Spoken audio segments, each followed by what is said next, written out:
Welcome to the course. I'm Amany Mahfouz, and I'll be your instructor.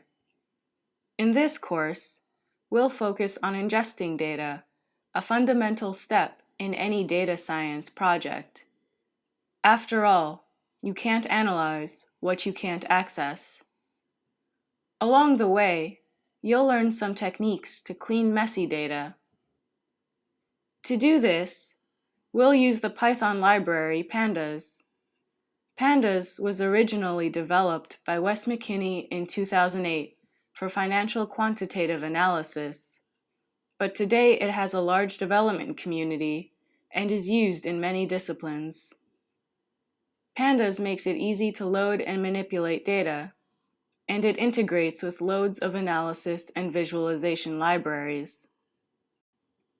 Central to Pandas is the data frame. Data frames are two-dimensional data structures. This means they have columns, typically labeled with variable names, and rows, which also have labels, known as an index in Pandas.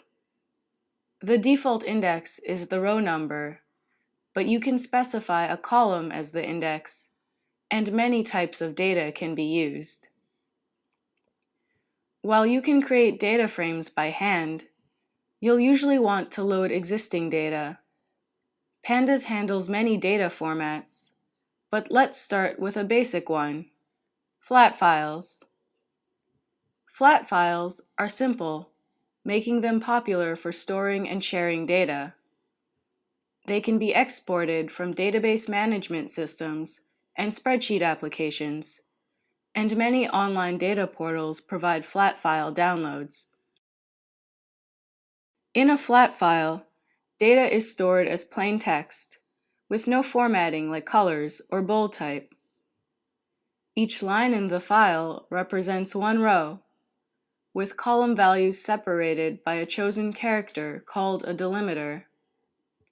Usually, the delimiter is a comma, and such files are called CSVs, or comma-separated values, but other characters can be used.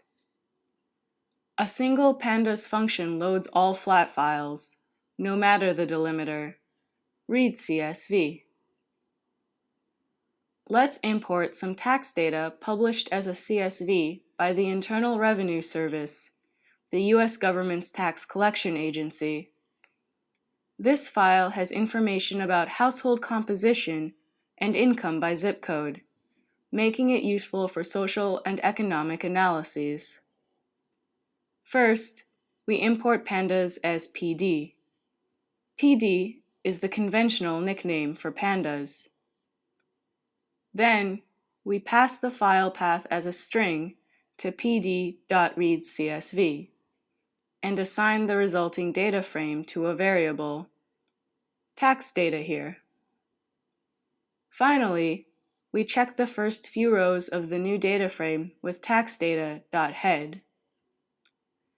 But what if that file used a different delimiter, like a tab?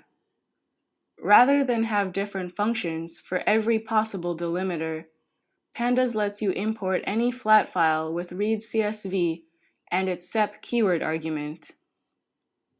Let's use a tab-separated version of the same tax file to see what this looks like. Again, we import pandas as PD. Then we pass the file path string to readcsv, but this time we include another argument, sep. \t represents a tab. Last, we check out the data frame with the head method. Now, it's your turn to practice what you've learned.